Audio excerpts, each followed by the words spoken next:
This is an episode of the Annex Sociology Podcast, a podcast for academic sociologists. For more information, visit theannexpodcast.com. Okay, we are live. Welcome everybody to the first episode of the 5th year of the Annex Sociology Podcast. My name is Joseph Cohen from Queens College in the City University of New York. The Annex is a podcast about academic sociology, and in this new iteration, we're going to hold live recording sessions on Tuesday at 12:15 p.m. Eastern Time. It'll allow people to engage with us through the chat window for audience feedback. We can bring back banter from the first iteration and talk about some news issues and take a look and meet people from across the discipline and have that water cooler conversation we all are hoping to get.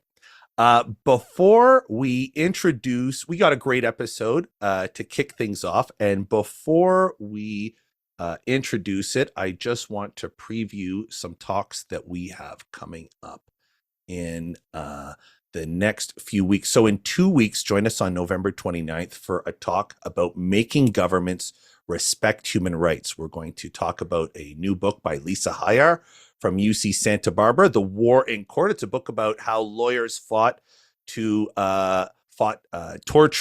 by the U.S. government during the war on terror. And we'll talk about what's happening in the ASA section, in the Peace, War, and Social Conflict section, with Hayar, who's the chair, and two other great sociologists, Christopher N.J. Roberts from the University of Minnesota and Hedy Viterbo from Queen Mary University in London.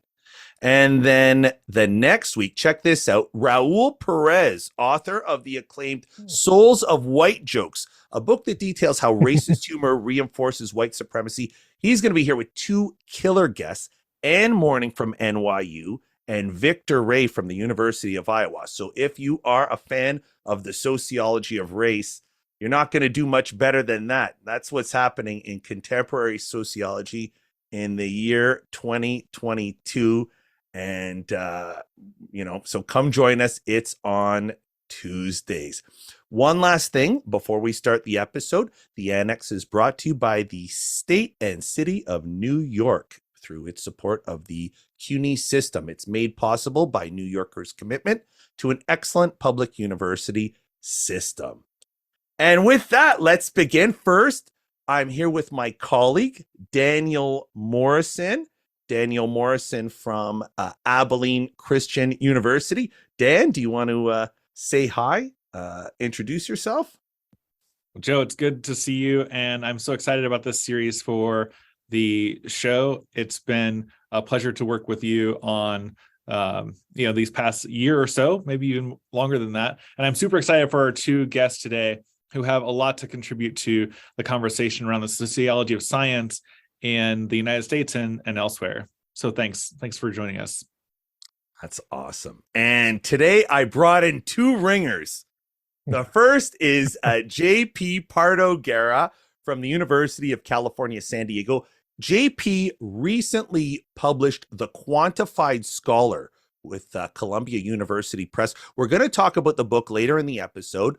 It looks at what happened when the British government tried to develop a system to incentivize researchers using or assess them using quantitative performance metrics. Everything's being put to metrics, so why not science? We'll discuss what happened later. But first, welcome, JP. Thank you so much for having me. It's a pleasure to be here and to see all of you again. This is absolutely terrific. And finally, one of sociology's young stars in the field of science, knowledge, and technology, Charles Gomez from the University of Arizona. Charles has published a lot of work that uses the tools of computational and mathematical sociology to look at questions about how knowledge circulates among people and takes hold within communities. He's a leading expert in quantitative methods that people use to chart the spread and impact of ideas. And he has a really deep understanding of the kind of stuff that the British government was up against when they tried to put science to numbers. He's an amazing young scholar doing amazing work. Welcome, Charles. Thank you for joining us. Thanks so much, Joe. And I should also note that I used to be part of QC, and Joe and I used to be colleagues. So it's great to get to be asked back. And thank you so much for having me. Oh, yeah. Well, we miss you a lot, Charlie. Likewise. It's really great to have you around. But before we get started with science, technology, I wanted to share with you a discussion that I was participating in this week on social media and get your takes from it. Now, I don't know about your department, but one topic that we often discuss in our department is declining enrollments discipline-wide. Philip Cohen has been sharing stuff suggesting that enrollments in sociology are dropping. And we're cognizant about enrollments in our department. And we worry about sustaining. Is this something you guys wrestle with in your departments, enrollment? Oh, absolutely. We're obsessed at recruiting and retaining our students. I mean, for sociology, not a very well subscribed major here at Abilene Christian University.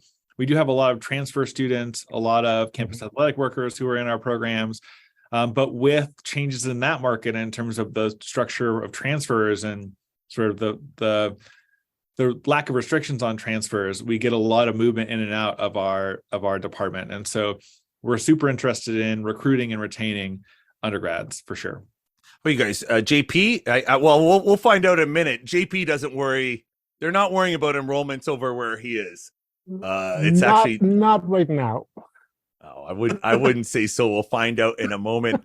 Charlie, I'm not going to put on the spot. Charles just joined his department. Oh, I do. I actually did some tidbits. So, well, not too excited. Well, we have like a sort of a healthy amount. We have around 180 majors or so. We have a lot of minors for whatever reason, but like most public institutions, it's having butts in seats, in particular for undergrads, that really drives revenue. So it is a concern.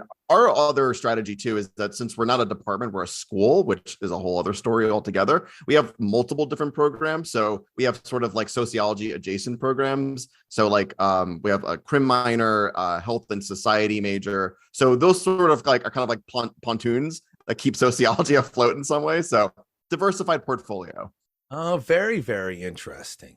It's something that we're all wrestling with because like enrollments are the lifeblood of departments, and like departments are the backbone of the discipline. Like no departments and the discipline would be a much smaller endeavor.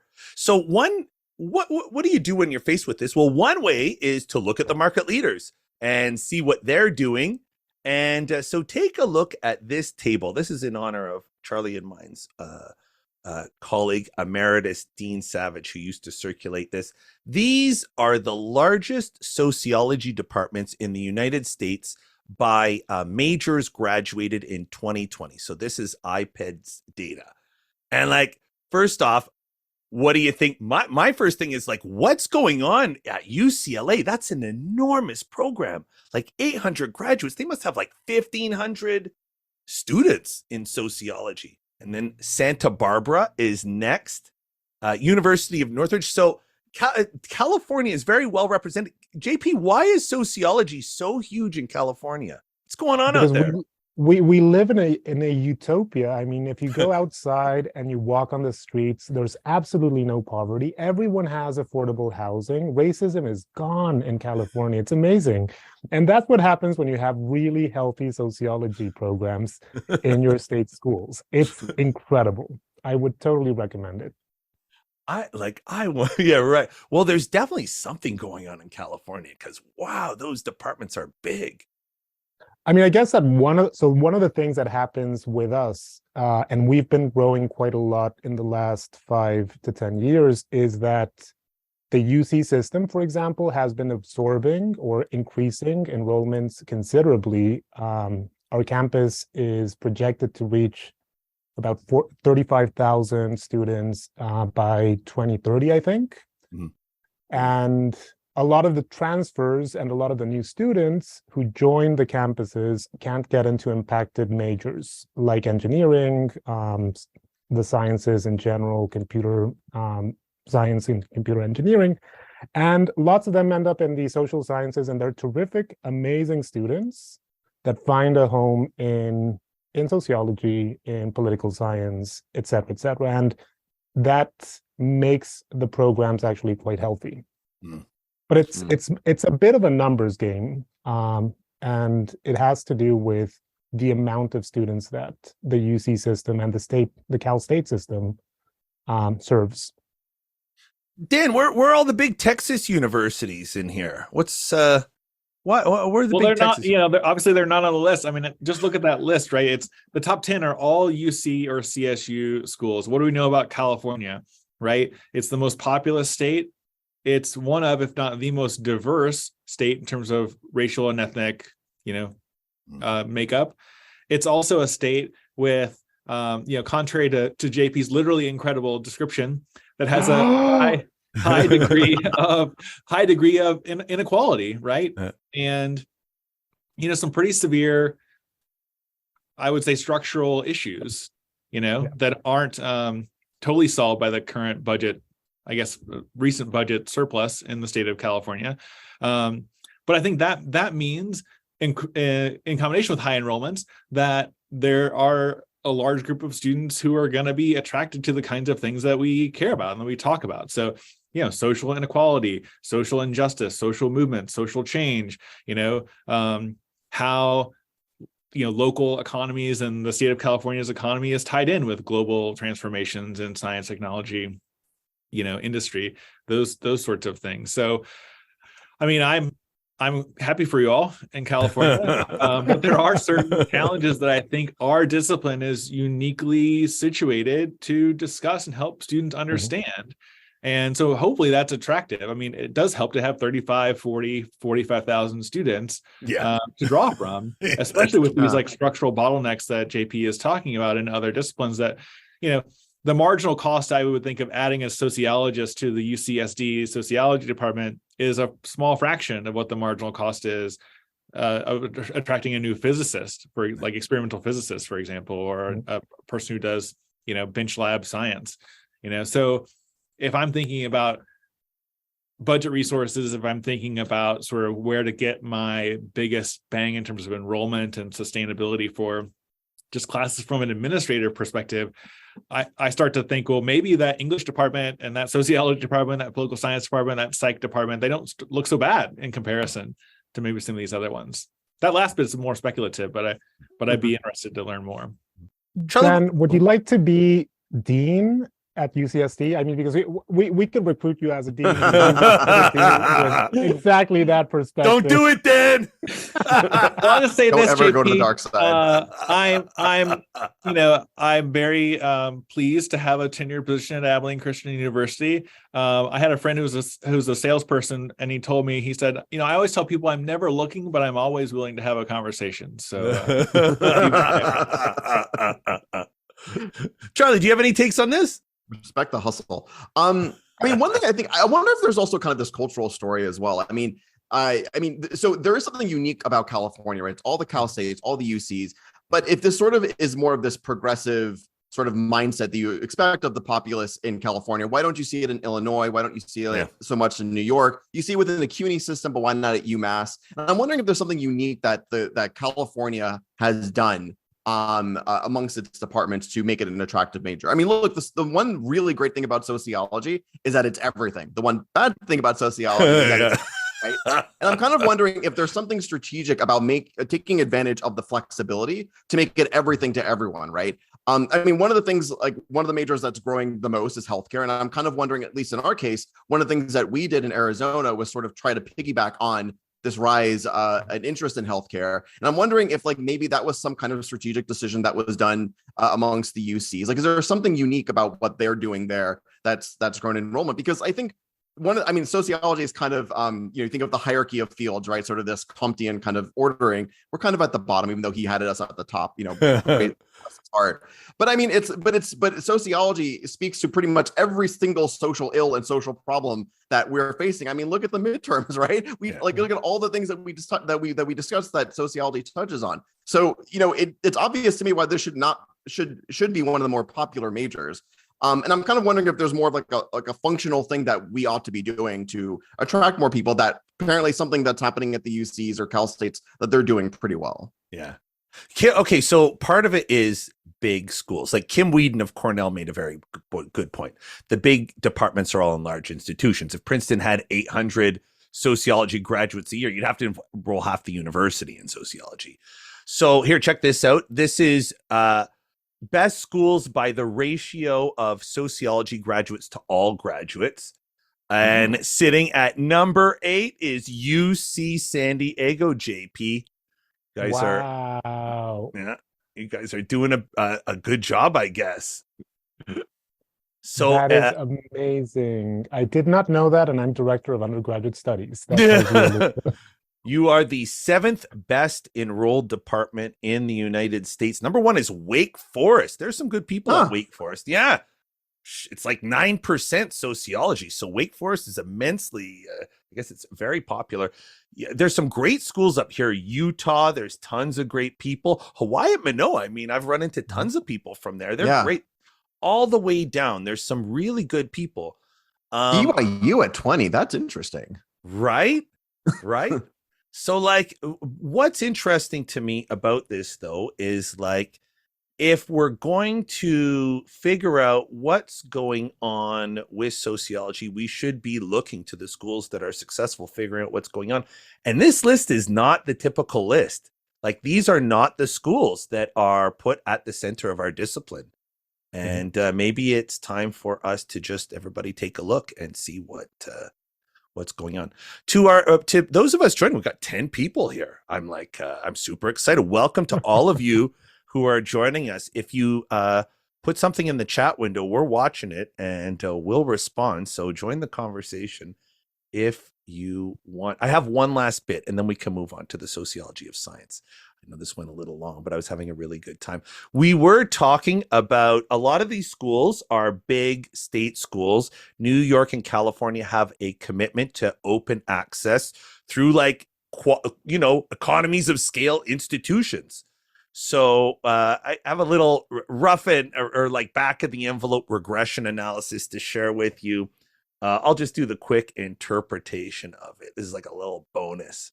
So what this model says is like, if you want to create a formula to guess how many sociologists would be at your school, you can just take the number 4.4. And if you add 1/100th of your graduating class, like 1% of your graduating students in general, that can get you a rough estimate of your sociology. So a bigger school, that's not surprising. If you just do school size, the R squared is 34%. You're not really explaining a third, but like you're explaining a third. We'll just say that to not be pedantic. But then when you add the second model adds a count of white men and a count of men and a count of whites. And basically what this says is for every non-white, non-male student, about 1.5% of them are expected to be in sociology. White non-males, it's like 3 in 1,000. And every additional white male lowers the sociology enrollments estimate by 0.004. So, but the R squared is like 40%, which means the majority of it is left unexplained just for whatever. But what this is saying is that we are certainly serving non-white students and non-male students, and that's an important part of our market, which I thought interesting. Any reactions or takes on that, or if not, we'll just move forward. All right. That was my first banter segment in I don't know how long, and I super missed it. So I'm glad that it's here for this new iteration of the podcast. That was fun. All right. So now let's turn to a discussion about the sociology of science, knowledge, and technology, and a new book by J.P. Pardo-Guerra, The Quantified Scholar. It's a study of efforts to organize the British Academy with quantitative performance metrics. It's an interesting piece of sociology of science, knowledge, and technology. Or SCAT. Do you guys call yourselves SCAT? No. I use STS. STS. Because it felt odd. It felt like nobody would be like, "Yeah, I'm into scat. We're the scats." I remember the newsletter for a long time. I think it might still was scatology, and I just Yeah. All right. So before we start talking in particular about your field, to the non-scat sociologist, to the non-science sociologist, can you tell us about this subfield? Like, what do sociologists of science and technology bring to bigger discussions? Like, what issues do sociologists engage with science, and what do we bring to the table? You want to start, JP? So I think that the way I was trained into that, well, first, I'm not a sociologist, and all my training has been in STS, sort of.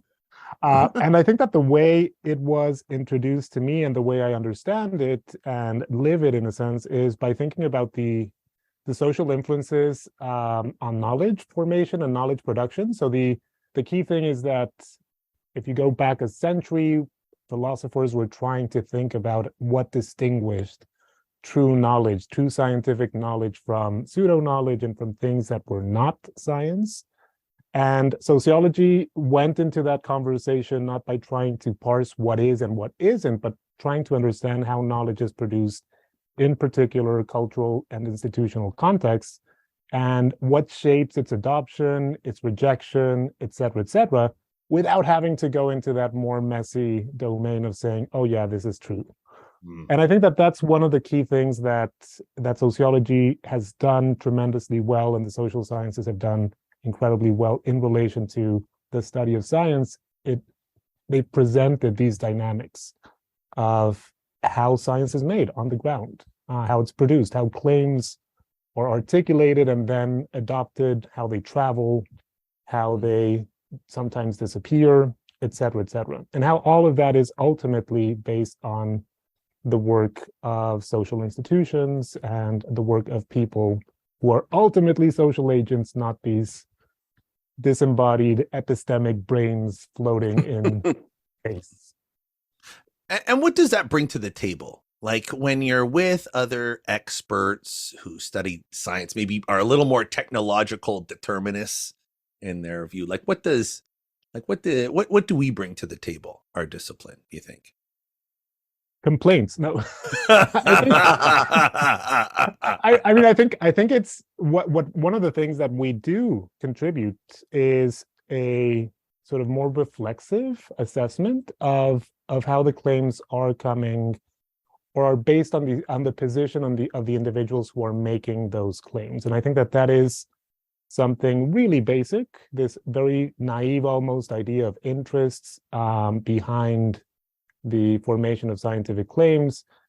But it's something that is very useful, because when you have someone who says he's a very successful billionaire who buys a social network and says he's going to save it in 55 seconds, you know, based on all this other sociological sort of bits of information, that it's not going to actually work. The sad thing is, like, you don't even know which one he's talking about too, because you could actually apply that to lots of different cases. Charles, do you have anything to add to that? Like, how do you see your role in the big conversation as a sociologist of science? You and people like you, like, what do you guys throw in? Yeah, so I mean, I was trained as a sociologist of scientific knowledge, and then when we think of scat, right, in the more in sort of the ASA section type, it sort of gets bundled together, but there are distinct sort of streams to this, right? There is something that's distinct about the sociology of science, that's distinct from the sociology of knowledge, that's distinct from the sociology of technology, right?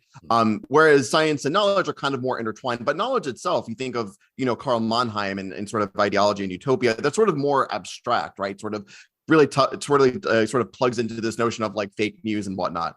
So, but at least in terms of the sociology of science, I think, I sort of situate myself kind of in the sociology of science and in sort of the science of science kind of space, which is sort of this really weird meta field that uses big data to study scientific trends sort of at a sort of a very large scale. And when, science is actually one of the more fun, it's a fundamental social institution, right? The ability for humans to abstract is sort of what distinguishes us from other complex societies that exist, like bees and horses and what have you, right? I think we're a little bit better than dolphins and whatnot, but maybe not given our more recent history. But it's sort of a distinguishing feature, are able to understand and recognize the physical world.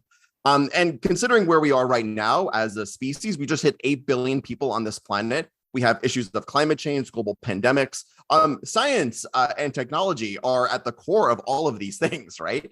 When you think of geopolitics, something that I'm personally interested in, science is deeply intertwined with like sort of who's sort of with power politics, right? So I think in many ways, I don't want to sound like the hammer and the nail here, but science really comes to define mostly every aspect of our modern lives, right? So what it brings to the table is sort of nuances to really every aspect of social life in many ways. Nice. What are the classics in the field as far as you guys are concerned? Charlie, start us off with this. Like, what is always on the syllabus? Well, JP's book to start off with. And I don't see that flipping. I actually think it's a fantastic piece. It's funny you mentioned that because I'm actually prepping my syllabus for next semester. So, I think at least in the sociology of science, Bruno Latour, Michel Lamont, which are excellent, really great examples of qual work. And I say this as someone who's coming more of the computational side. Mannheim, Berger, and Luckman as well. So you have some more of the classics there. And I think there are also a lot of other exciting things that are coming in again from the science to science that are newer that I think are that could have the potential to turn into more canonical pieces. So if you have any other good readings too, JP, I definitely would want to hear it because it's sort of sparse in some areas. What's in the canon for you, JP? Must read if a student wants to get into social science. So I'm an Edinburgh guy, so it's early Donald Mackenzie on statistics, for example. It's also Barry Barnes, David Bloor. I think that those are really easy and simple introductions to the field because the concepts are so essential and so basic and so generalizable in a sense that you can then take them on into a bunch of things. But that's like what, 40, 50 years old, and of course tons of things have been done since then. And I would, of course, include the work of people like Donna Haraway, Maria de la Piu Belacasa. So there's a bunch of new things that have been happening in the last 20 years that I would definitely also include. It's so much. It's a huge field now. It's a massive, massive field. Dan, you're from that field. Do you want to give anybody a bump while we're on the topic?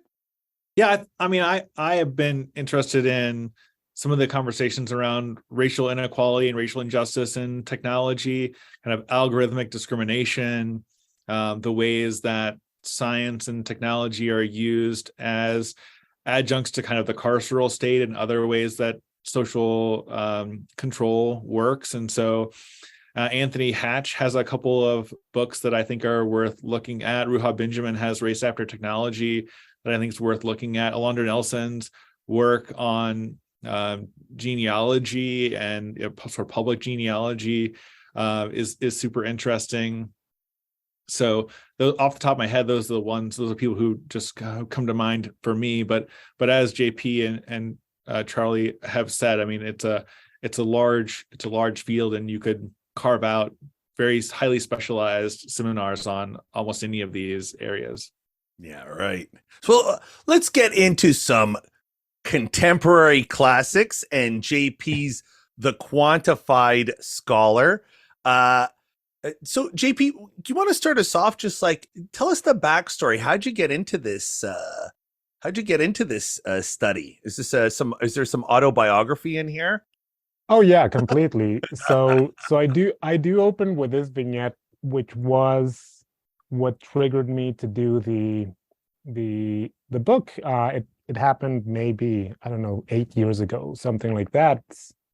And again, there's these evaluations in the United Kingdom every 5 to 6 years where departments have to demonstrate the excellence of their research. And we had just submitted our portfolio for the department and had this meeting with the head of the department where we were discussing a bunch of things.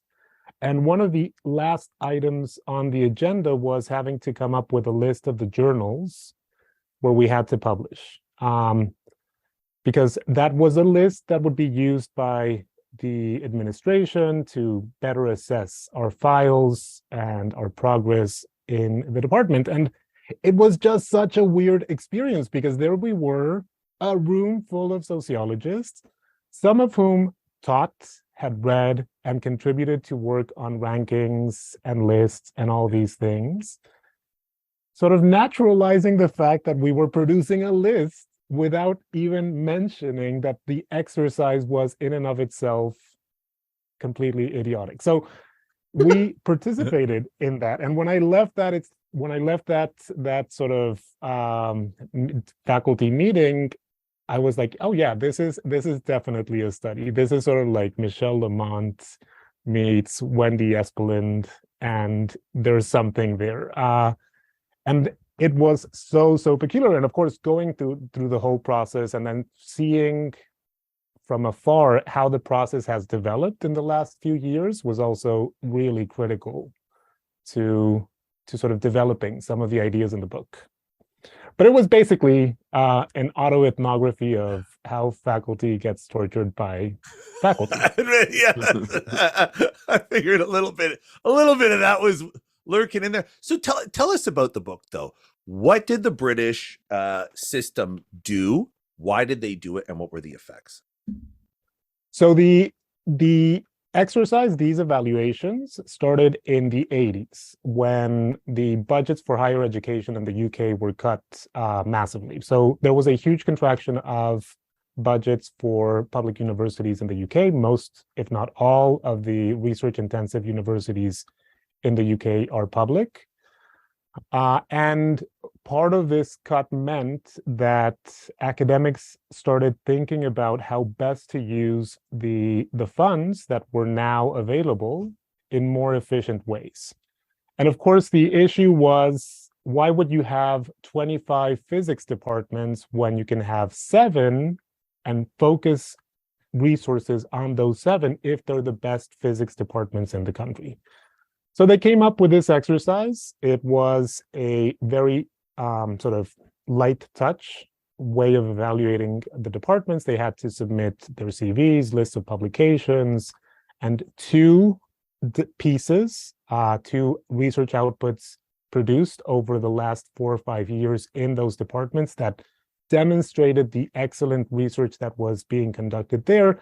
And out of that, a panel would decide who would receive more, what we'll call then quality-related funds in the next period. And that really simple light touch exercise evolved into this much more complicated bureaucratic enterprise that has become known as the Research Excellence Framework, where you have every single full-time faculty member in UK higher education submitting 4 pieces. That was in 2014. It's changed a little bit more recently, but 4 pieces of research that are read by a panel of peers, mostly senior professors in the field, that read them as if they were student essays just close to the summer. They look at them, they sort of measure them, they sort of evaluate them, and they come up with a score for everything. And then that score is linked to the research allocations or the resource allocations for that department in the next period. Now, what is really funny is that it's not actually a lot of money. So it's £2 billion a year, which is not a lot for everything, for social sciences, humanities, arts, hard sciences, et cetera, et cetera. So it's not a lot, No.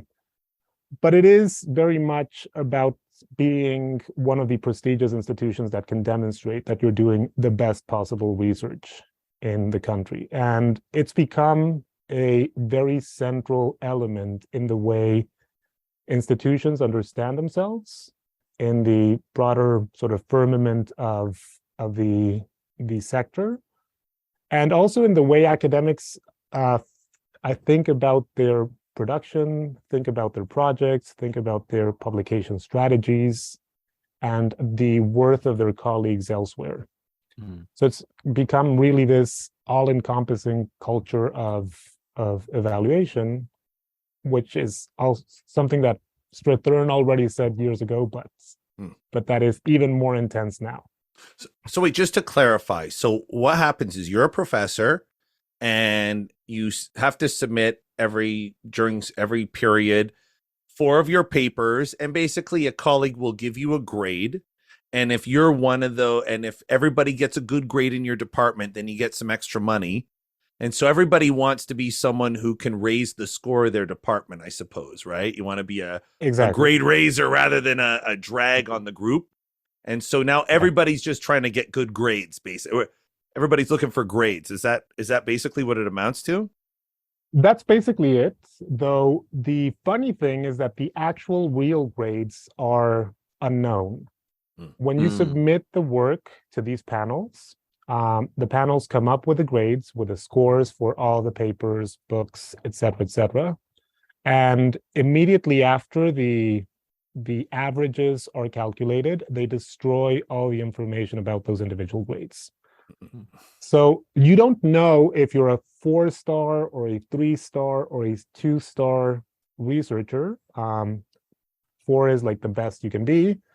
What you can know is the approximation that your own department makes of your research in these internal simulations of the evaluation. So in order to prepare the best possible submission, what departments do is they run these mock assessments, these simulations of the exercise where everyone sends everything they have.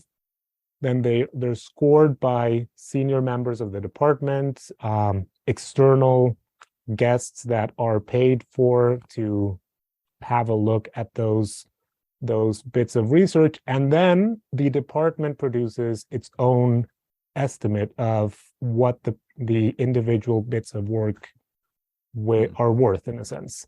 And that's the one that really hits people, because that's the one that is associated to your file, to your sort of productivity within the institution, and that then leads to, for example, being moved onto a more teaching intensive track if you're underperforming according to the department, or to other sort of awkward experiences within the institution. It's not the actual panel which is doing the disciplining. It's the folks next door who are reading your papers and saying, "Oh, you're a 2 because this is not the best you could have done." Yeah. What were the effects? Like what happened? Were people making more stuff? Did the character of people's production change? What happened? So one of the things that came out just as I was starting the quantitative part of this study was a really cool paper by some economists at Nottingham that showed that in the last exercise, there was an important transfer of folks around the evaluation. So very senior and very prominent people would move institutions throughout or between the evaluations, because it was important for institutions to attract the most productive and most visible scholars. And those who stayed would suffer wage penalties in comparison to the average of the sort of profession. And this was for economists in the UK. And what I wonder is, like, does this have broader effects on the social sciences? And what I did is I looked at the effects of these evaluations on the transfer market or the mobility of academics in the UK. And what you can see very clearly is that over the period of these evaluations, over the span of these different interventions, people have moved in very patterned ways, so that they move from situations where they're sort of redundant in their department. So there's like 2 people doing STS. That's way too many people doing STS. So one of them moves to a different department. And at the same time, they move from departments that are less typical in comparison to the most dominant departments in the field to those that are more typical. And over time, this creates departments that look more alike. So diversity of departments decreases. And then also diversity of what people say and how they say it changes over time. You can also track this using computational methods and word embeddings to see how the way people use concepts becomes also more similar over the evaluation period. And in a sense, it creates more homogeneous forms of social science, not only epistemically, but also organizationally. Charlie, what's your reaction to JP's story? You've read the book and spoken with him extensively. Like, what was your what did you pull from this story? First thing that came to mind when I read your book, JP, was that this is adult A levels. So A levels are the exit exams that UK students go through, and it's sort of this whole ritual, right? You have to take a mock exam. Your teacher kind of gives you a sense of like, oh, well, we think you're probably not going to get an A. We think we're going to get a B. So maybe don't aim for Oxbridge or something like that. Right. And I think this is sort of like, to me, this sounded like kind of an extension of that kind of culture, right? Where we have like sort of these mock evaluations, put together your best work, and then we'll kind of give you a sense of, maybe you're not exactly like Edinburgh material. You're more Nottingham material. Right. And I think that's actually kind of like really interesting.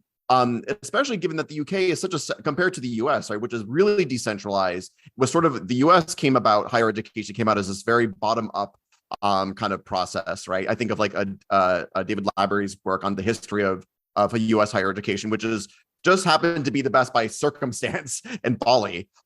Whereas the UK, the quality amongst UK universities, it isn't this, the gap doesn't exist to the same degree as it does in the US, right? So yes, you have Oxbridge, and yes, you have the LSE, Edinburgh, and these other really great places, but it's not to say that, getting a degree from some other university that may not be as well known is exactly, the quality isn't that huge of a difference, right? So the fact that this has persisted for so many years across so many different governments, for universities that for the most part are all for the pretty much high quality, it kind of spoke to me sort of this very unique, very kind of sort of a British interpretation of how to kind of evaluate and situate other people, because these evaluative frameworks aren't just unique to the UK, right? Many countries, especially those who are trying to adopt more of the tenure track model that we see in the US and Canada, have adopted similar evaluative frameworks where you have to evaluate, which journals are the top journals. Are you hitting international journals? How many journals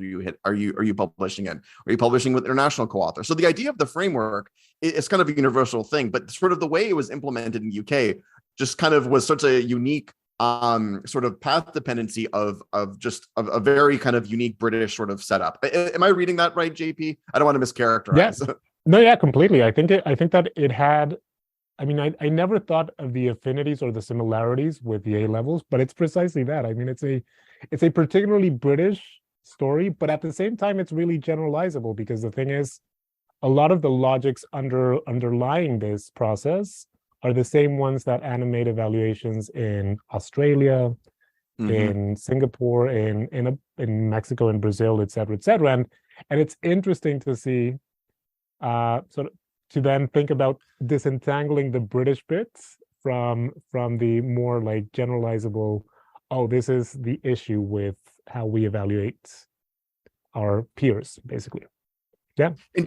And do you see that more as an issue of just competition? So for instance, science has always been a global enterprise, but markedly so within the past 20 years, right? So it's not necessarily that Cambridge or Oxford, the LSE, can rest on their laurels of being these ancient universities in the case of Cambridge and Oxford, or the LSE just training the best social scientists out there, that there is growing competition from the US, from continental Europe, from Australia. So there's this recognition of, we need to kind of get our stuff together. Do you think that's sort of also part of that impetus as well? Yeah, completely. So one of the things that is also animating this is the opening up of international labor markets in academia, which were not as common, at least in certain parts of the world, 20, 30 years ago. And I think that has changed the dynamics of how, or the use of these evaluations and the position of these evaluations in the way people think about their strategies around hiring, recruitment, retention, et cetera, et cetera. Charlie, what are the complications with finding ways to quantify academic output or the research? Like, what are the challenges? Like, why can't we just get a quick number that accurately scores us all? Yeah, I think it's sort of it's social science 101, right? You give any concept and trying to quantify it, something that's sort of just very amorphous, you just run into tons of issues. So there's nothing really unique about studying science and scientific careers that you wouldn't find studying anything else, right? I use citations a lot as one example. So, how many times is my paper cited versus how many times do I cite X papers across fields and countries? Citations are it's the coin of the realm, right? But you could imagine there are tons of issues with studying citations. First, fields use citations very differently. People publish at different rates. The repositories that we use have tons of biases, right? So I use data from something called OpenAlex, which came from the Microsoft Academic Knowledge Graph project. And these are sort of these large metadata public repositories of scientific publications. There are biases towards publications that come from the West, English language biases. Mm-hmm. So when you try to make any sort of story, you're always having to deal with the fact that how representative is this to what's actually happening, like the conversations that are actually happening amongst academics, right? So even, we think of like impact factor, right? We think, which is sort of how in a lot of these evaluative frameworks, not necessarily in the UK, but evaluative frameworks use as their primary metric, right? What's the impact factor of the journal, which in many ways is kind of ridiculous, because now what you see happening is that of journals are kind of playing the game too. They're active agents and they know they need to change their impact factor so that they can attract more people. So again, it's sort of this very circular kind of logic with how do we evaluate good work? And I think this is sort of where the qual aspect of this kind of comes into play, where you can have other people maybe through double-blinded review your papers for tenure, review it for grants and what have you. But then even that, you're introduced to all sorts of other biases as well. So the short answer is there's no real good way to actually get about any of this, but it's important because careers are at stake, right? I mean, awards are at stake. So it's on the one hand, it's trivial, but the other hand, they're pretty profound implications for really getting at how do we measure performance in science, and whether even we should too. I mean, that's another question as well. JP, what's your take on that? Like just measurement and quantifying science. So I think the issue is not, so of course, any measure will be imperfect. And any measure will be something that you can gain.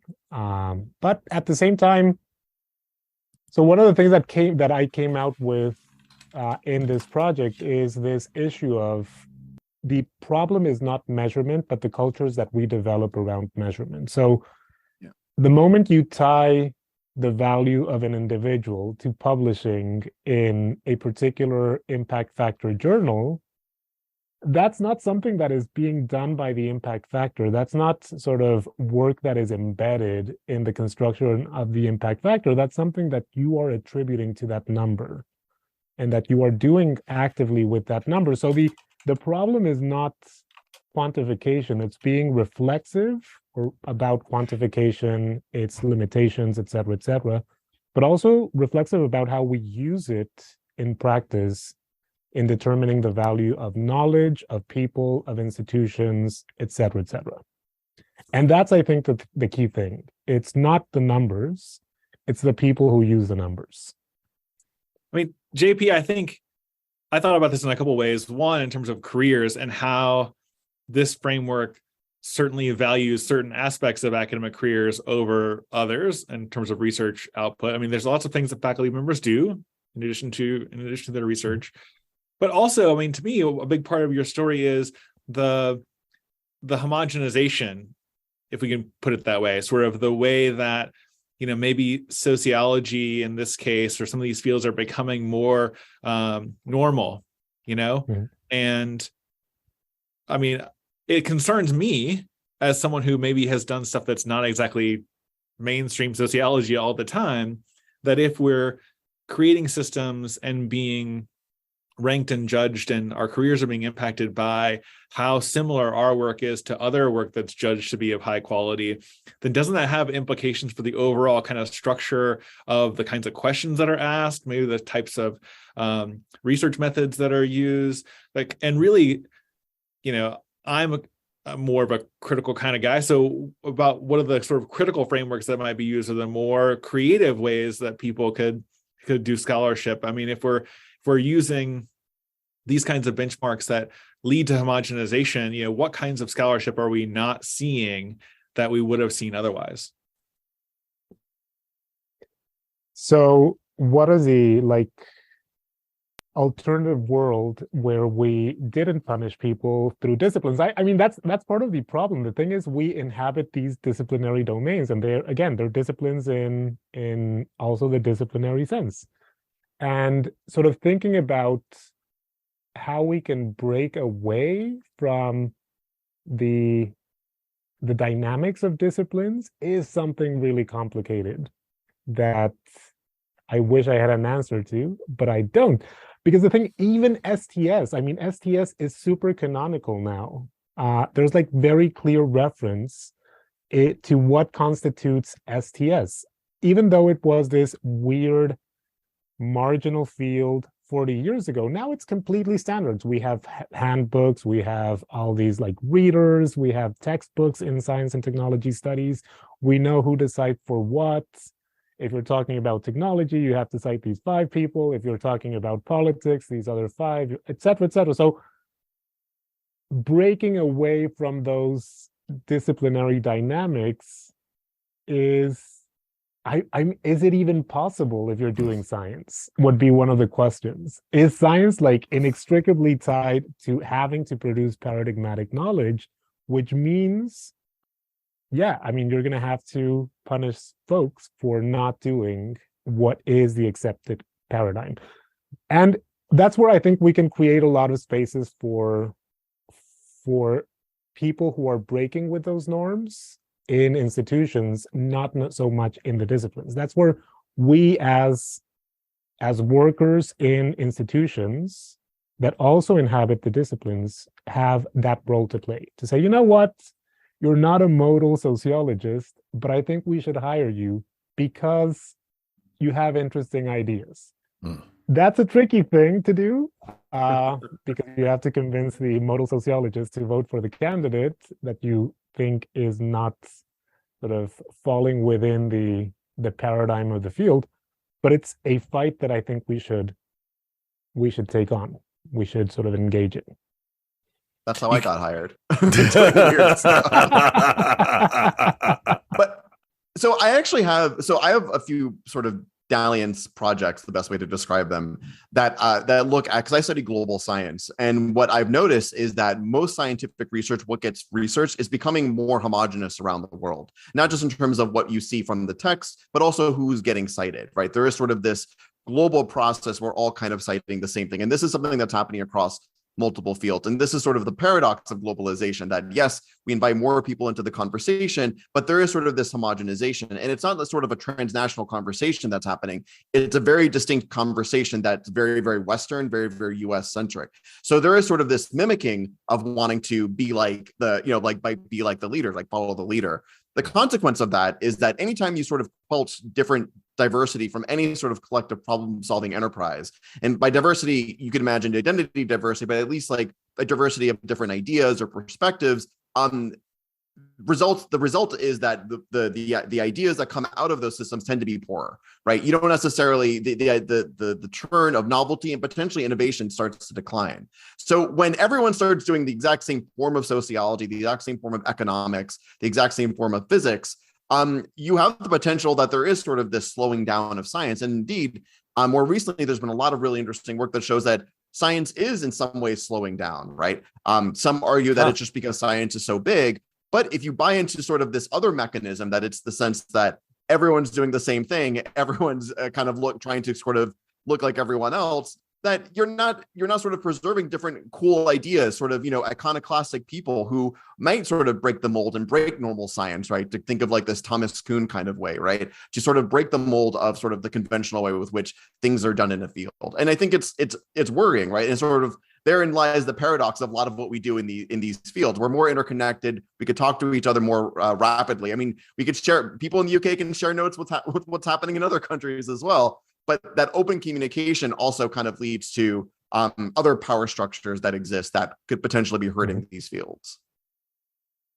Yeah, it seems like it would push people to jump into whatever's hot, and then basically, like, I can think of, for example, in podcasting, some of the leading researchers started in like the early aughts and were not cited for like a decade until the medium itself grew.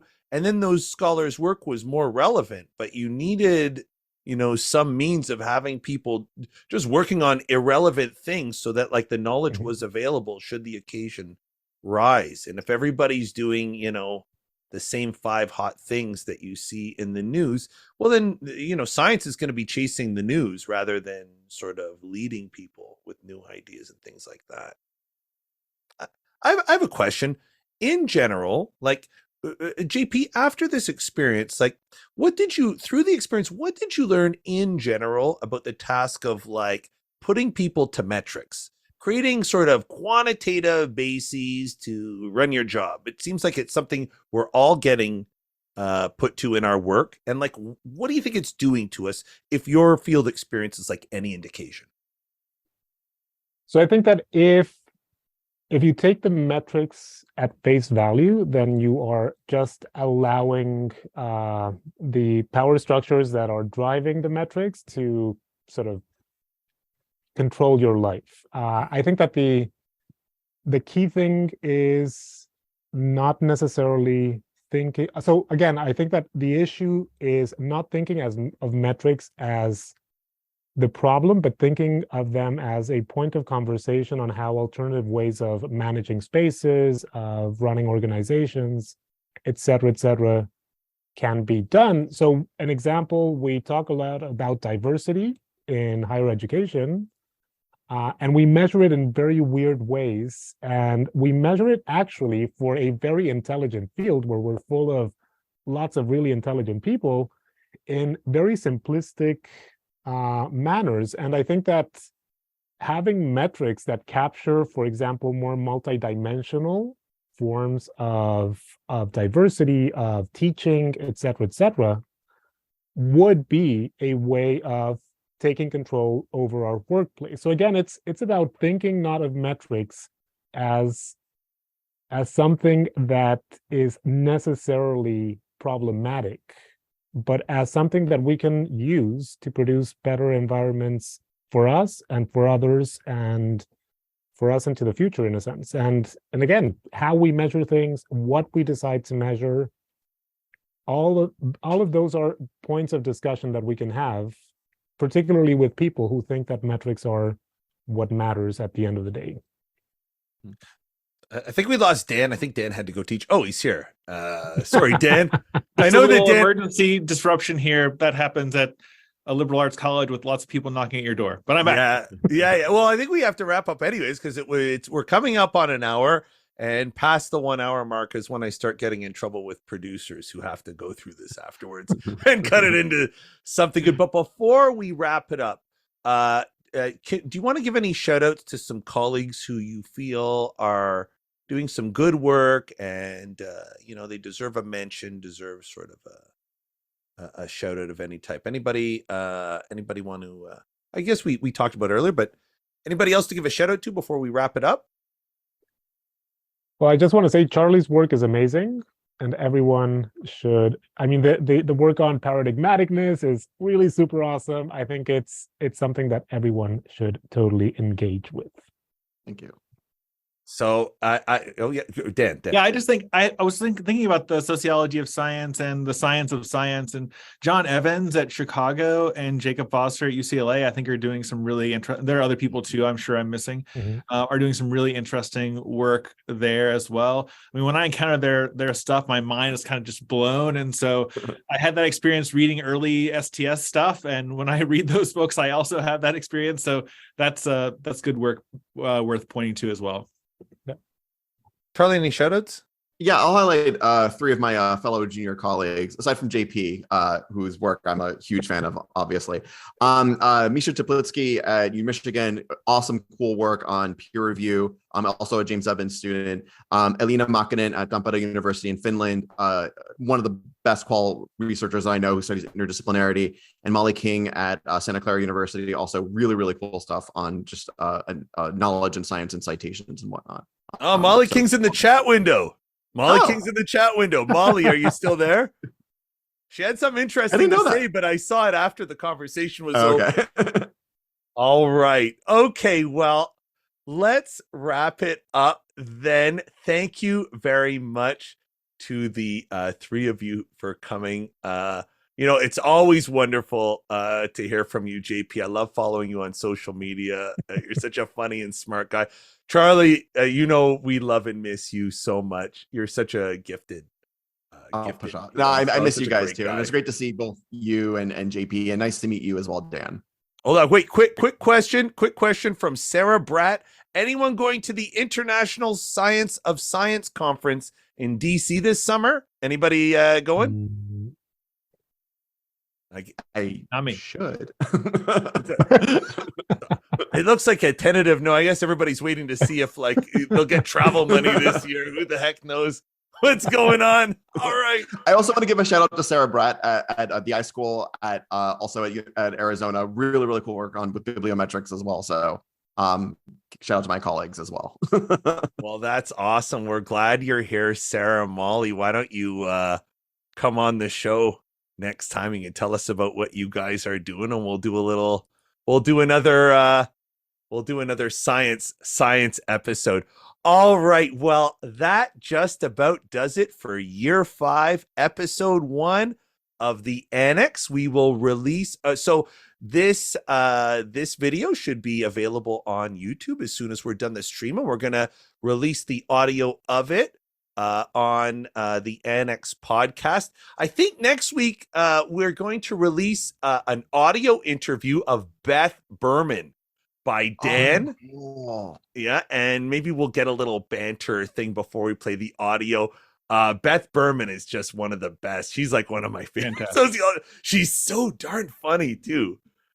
She's easily one of the funniest people in all of American sociology. So that's good. And then check this out. In 2 weeks, hold on, let me just make this big.